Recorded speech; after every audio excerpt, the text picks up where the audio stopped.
दोस्तों कहानी शुरू होती है 1974 से, जहां पर हम स्केटर और उसकी बहन वॉयलेट को देखते हैं, जो कि अपने पिता के साथ उनके एक होटल में रहते थे और उस होटल को चलाने में वो दोनों बच्चे अपने पिता की मदद करते थे। पर क्योंकि वो होटल कुछ खास नहीं चल रहा था, तो बच्चों के पिता उस होटल को एक अमीर व्यापारी बैरी को बेचना चाहते थे। बैरी कहता है कि वो इसकी जगह एक 5 स्टार होटल बनाएगा, जिसके साथ ही वो उससे ये भी वादा करता है कि बड़ा होने के बाद वो स्केटर को इस होटल में एक अच्छी पोजीशन पर नौकरी भी देगा। आगे धीरे धीरे वक्त बीतता है और 25 साल गुजर जाते हैं। यहाँ बैरी ने उस छोटे से होटल को पूरी तरह बदलकर एक 5 स्टार होटल में तब्दील कर दिया था। आगे वादे के मुताबिक उसने स्केटर को अपने होटल में काम पर तो रखा, पर सिर्फ साफ सफाई और रिपेयरिंग के काम के लिए। लेकिन वहीं स्केटर को अब भी लगता था कि आज नहीं तो कल उसे इस होटल में मैनेजर बनने का मौका जरूर मिलेगा, इसलिए उसे जो भी काम दिया जाता था वो उसे पूरे लगन से करता था। फिर ऐसे ही एक दिन होटल में एक कॉन्फ्रेंस रखी जाती है, जहाँ बैरी सबको बताता है कि हम एक नया होटल बनाने के बारे में सोच रहे हैं, जो कि इस पूरे शहर का सबसे बड़ा होटल होगा।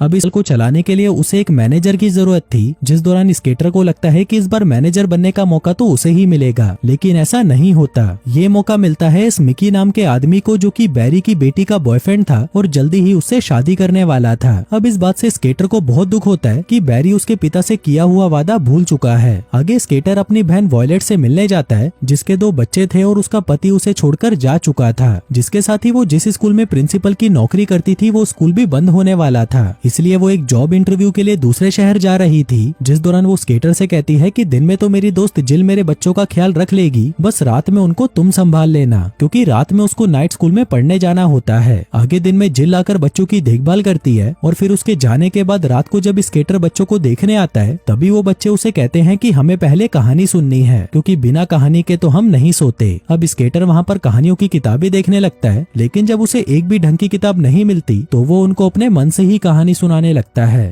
कहता है कि एक बार की बात है, एक राज्य में एक बहुत ही होनहार योद्धा हुआ करता था, लेकिन राजा और उसके साथी उस पर विश्वास नहीं करते थे। राजा सिर्फ उसी पर विश्वास करता था जो उसकी चापलूसी करते थे और उसके आगे पीछे कुत्तों की तरह घूमते थे। दरअसल वो बच्चों को अपनी ही कहानी सुना रहा था कि किस तरह वो नए होटल को अच्छे से चला सकता था, लेकिन होटल के मालिक बैरी ने उसे एक मौका तक नहीं दिया। वो मौका उसने मिकी को दे दिया, जो उसकी चापलूसी करता था, उसके आगे पीछे घूमता था और उसकी बेटी का नौकर मंगेतर बन चुका था। फिर कहानी की एंडिंग में स्केटर कहता है कि वो होनहार योद्धा इस सबसे परेशान हो जाता है और अपने आप को मगरमच्छों के हवाले कर देता है। लेकिन इस कहानी की एंडिंग उन बच्चों को बिल्कुल भी अच्छी नहीं लगती, तो वो उसे कहते हैं कि इस कहानी की एंडिंग ऐसी होनी चाहिए कि वो राजा उस योद्धा को एक मौका दे देता है, जो सुनकर वहाँ के सभी लोग खुशी से नाचने लगते हैं और तभी वहाँ पर कैंडी की बरसात होने लगती है। लेकिन स्केटर को ये हैप्पी एंडिंग पसंद नहीं आती, तो वो उन्हें कहता है कि ये कैसी एंडिंग है। इस पर बच्चे कहते हैं कि ये कहानी हमारी है तो हम इसे कैसे भी बदल सकते हैं। फिर अगली सुबह होटल से स्केटर के पास एक कॉल आती है, जिसमें उसे बताया जाता है कि होटल के मालिक का टीवी खराब हो चुका है, जिसको रिपेयर करने के लिए उसे तुरंत आना होगा।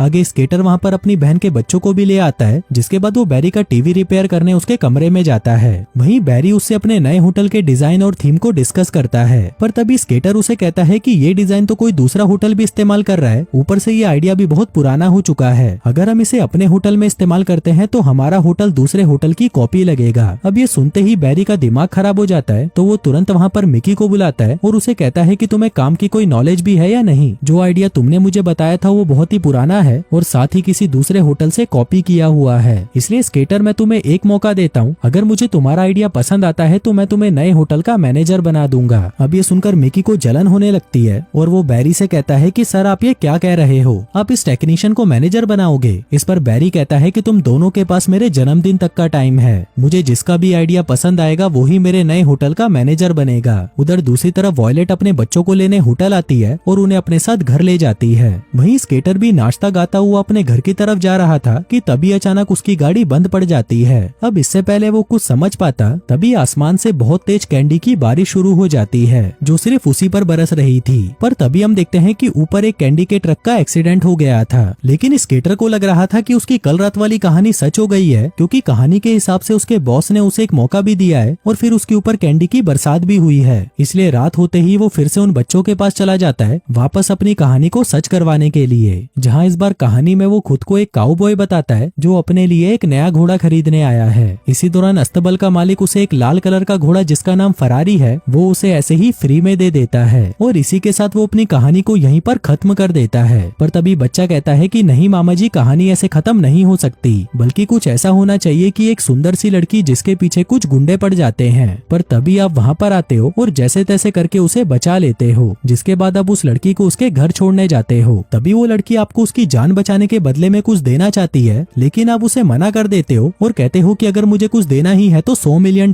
दे दो, और अगर वो भी नहीं दे सकती तो एक किस ही दे दो। जिसके बाद जब आप दोनों किस करने ही वाले थे, तभी वहाँ पर एक बोना आकर आपको लात मारता है और तब जाकर ये कहानी खत्म होती है। जो कहकर वो दोनों बच्चे सो जाते हैं और अपना स्केटर पहुंच जाता है फरारी के शोरूम के बाहर, जहाँ पर वो खड़ा होकर एक लाल फरारी को घूरे जा रहा था, इस उम्मीद में कि कोई तो आकर उसे वो फरारी गिफ्ट कर देगा। इसी दौरान वहाँ पर एक आदमी आता है और उसे कहता है कि भाई तू इसे घूर क्यों रहा है, मैं तो तुझे ये फ्री में दिलवा दूंगा। जिसके बाद वो उसे 1 सेकंड के लिए उसकी आंखें बंद करने को कहता है, पर तभी वो आदमी उसका पर्स चुराकर वहाँ से भाग जाता है। आगे जब स्केटर निराश होकर होटल की तरफ जा रहा था, तभी वो देखता है कि उसके मालिक की बेटी को मीडिया वालों ने घेर लिया है, जिसको जब वो वहाँ से बचाकर निकाल लाता है तो वो उससे बहुत ज्यादा इम्प्रेस हो जाती है। फिर जब वो दोनों किस करने ही वाले थे कि तभी वहाँ पर एक बोना आता है और स्केटर को लात मारकर वहाँ से चला जाता है। अब क्योंकि लड़की का सारा मूड खराब हो चुका था, तो वो स्केटर को बाय बोलकर वहाँ से जाने लगती है। इसी दौरान स्केटर देखता है कि उसके पास तो फरारी है। वो उसे कहता है कि मैंने तो सोचा भी नहीं था कि ये फरारी तेरे पास निकलेगी, अब जल्दी से ये फरारी मुझे दे दे। लड़की कहती है कि तुम क्या बोल रहे हो। स्केटर कहता है कि मैंने तुम्हारी जान बचाई ना, तो तुम खुश होकर मुझे ये फरारी गिफ्ट में दे दो। लड़की कहती है कि शायद तुम पागल हो चुके हो, जो कहकर वो वहाँ से चली जाती है। अब यहाँ पर स्केटर को समझ आने लगता है कि अगर कहानी वो सुनाएगा तो उसे कुछ नहीं मिलेगा, और अगर वो ही कहानी बच्चे सुनाएंगे तो उसे सब कुछ मिल जाएगा। जिसके बाद वो वापस उन बच्चों के पास पहुँच जाता है और उन्हें अपनी कहानी सुनाने लगता है। कहता है कि एक बार एक राजा था और उसकी एक राजकुमारी थी, और उसी राज्य में एक बहुत ही होनहार योद्धा भी था, जो अपने महान कामों से राजकुमारी को इम्प्रेस कर लेता था, जिसके चलते राजकुमारी का पिता भी उससे इम्प्रेस हो जाता है और वो उसे वहाँ का राजा बना देता है। दरअसल ये कहानी उसी की थी जिसमें राजा बैरी था, राजकुमारी उसकी बेटी और योद्धा वो खुद था। अब उसकी ये कहानी सुनकर वो बच्चे खुश हो जाते हैं, इसलिए उसे लगने लगता है कि अब तो उसकी ये कहानी सच हो जाएगी। जिसके अगले दिन वो अपने बॉस की बेटी को कॉल करता है, लेकिन वो तो अपने काम से किसी दूसरे शहर जा रही थी। इसी दौरान एक स्केटिंग करती हुई लड़की उससे टकरा जाती है, जो कि और कोई नहीं बल्कि जिल थी। आगे वो दोनों बातें करने लगते हैं और ऐसे ही बातें करते हुए वो दोनों पूरा दिन साथ में बिताते हैं, जिस दौरान उन दोनों को एक दूसरे से प्यार हो जाता है। आगे हम देखते हैं कि अब स्केटर के पास बच्चों को कहानी सुनाने के लिए एक ही रात बची थी, क्योंकि उसकी अगली रात को उसे अपने बॉस की बर्थडे पार्टी पर जाना था, जहाँ पर उनको अपना आइडिया सुनाना पड़ेगा।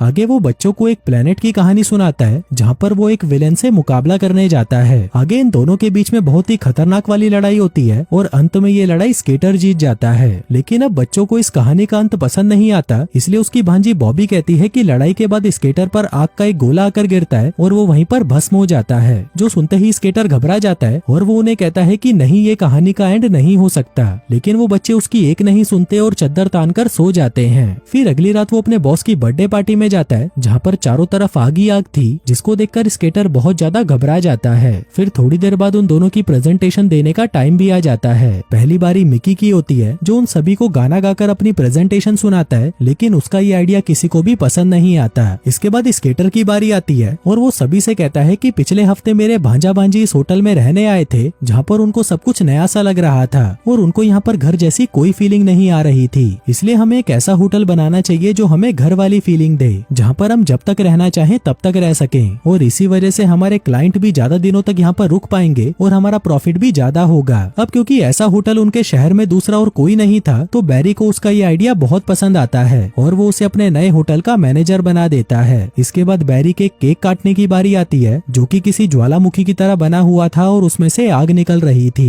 अब ये देखकर स्केटर बहुत घबरा जाता है और वो उस आग को बुझाने में लग जाता है। वहीं ये सब देखकर बैरी को बहुत गुस्सा आता है और वो स्केटर को उसी समय फायर कर देता है। अब फायर शब्द सुनते ही स्केटर को समझ आता है कि ये फायर आग वाला नहीं था, बल्कि उसको नौकरी से निकालने वाला फायर था। फिर अगले दिन उसे पता चलता है कि जहाँ पर बैरी अपना नया होटल बनाने वाला है, वहाँ पर एक स्कूल है जहाँ पर उसके भांजा भांजी पढ़ते हैं। इसी दौरान उसे जिल मिलती है, जो कि उससे बहुत नाराज थी, क्योंकि उसे लग रहा था कि स्कूल की जगह होटल बनाने का आइडिया बैरी को उसी ने ही दिया है। उधर दूसरी तरफ बैरी शहर के कमिश्नर से कुछ बातचीत करने जाता है, जिस दौरान जिल उसे मिलती है और वो उसे स्कूल तोड़ने से मना करने लगती है। लेकिन बैरी उसकी एक नहीं सुनता और कमिश्नर से मिलने उसके पास जाता है। लेकिन तभी वो देखता है कि स्केटर वहाँ पर पहले से ही मौजूद था, जो कि कमिश्नर को स्कूल ना तोड़ने के लिए मना चुका था, क्योंकि वो कमिश्नर भी उसके बचपन की दोस्त थी। आगे वो बैरी से कहती है कि हमने तुम्हारी स्कूल तोड़कर होटल बनाने की परमिशन रद्द कर दी है और होटल बनाने के लिए हमने एक अच्छी लोकेशन भी ढूंढ ली है जो कि बीच के पास है। अब ये आइडिया बैरी को बहुत अच्छा लगता है और वो स्केटर को गले से लगा लेता है, जिसके बाद वो उनसे कहता है कि मिकी कुछ ही देर में स्कूल को ब्लास्ट करने वाला है, जिसको रोकने के लिए वो उसके पास कॉल भी करता है, लेकिन मिकी जानबूझकर उसका कॉल नहीं उठाता।